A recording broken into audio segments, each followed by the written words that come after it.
Okay, right, so conventional repair would be one where we would, or a body technician would grind the paint off initially so they can spot weld keys to the panel. The keys will be spot welded. Now, in that process, there is a high chance of burning the E-coat.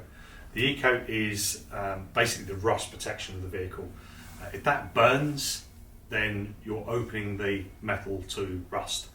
Now what happens is it burns from the inside of the panel, so it's not always something you're ever going to see.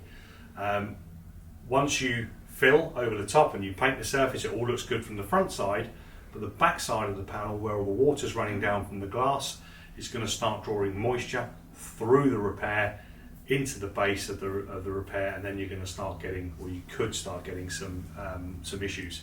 So the difference between the conventional repair and the paintless style repair, it can be segregated into two. You can have a hybrid repair or you can have a full PDR repair.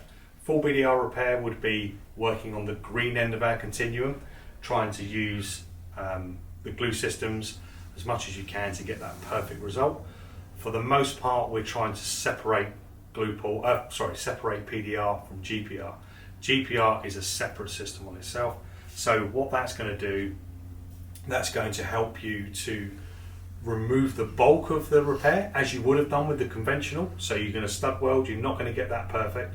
You're going to bring it up to a point where then you can put filler over the top of it, and then you can send it off for paint. So with the glue pull, we've not had to grind any of the painted surface, coupled with some of today's fillers as well, which will go over the top of an OE clear coat.